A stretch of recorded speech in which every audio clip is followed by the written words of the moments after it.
If you thought tactical masterclasses were only written by victors, look at what just unfolded under the scorching heat of Dallas Stadium. The scoreboard reads Netherlands 2, Japan 2. On paper, a hard-fought draw.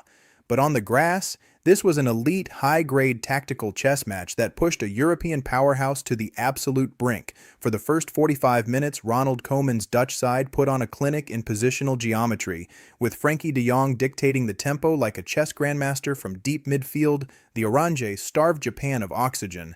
They suffocated the space, moving the ball with terrifying patience to rack up a staggering 67% possession in the first half. Yet every time the Dutch weaponized their fluid rotations, they struck a wall. Japan's coach, Hajime Moriyasu, set up a beautifully disciplined defensive block. When Daniel Malen breached the lines just 3 minutes into the game, Parma goalkeeper Zion Suzuki was there with a spectacular diving save.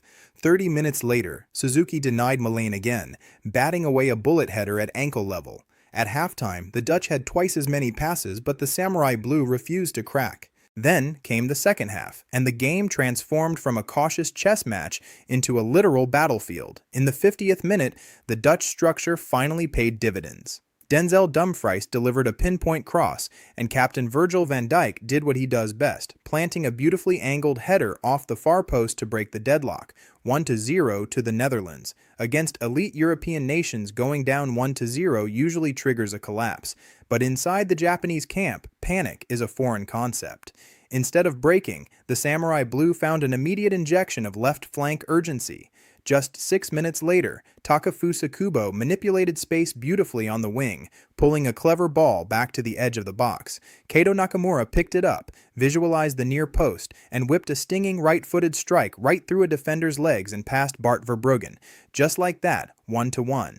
But the drama was far from over. The mid-half hydration break disrupted Japan's momentum, stretching their compact defensive lines.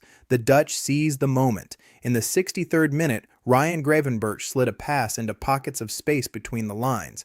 Crescencio Somerville pounced, glided inside from the flank, and unleashed a delicious, curling left-footed shot into the far bottom corner.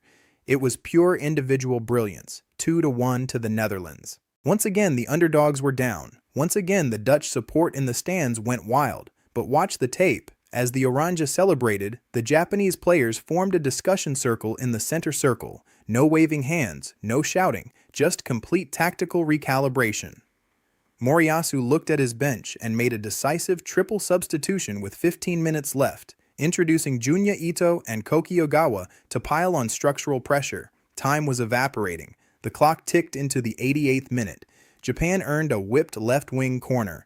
Substitute Koki Ogawa rose high, jumping right above the towering Van Dijk to connect with a powerful header.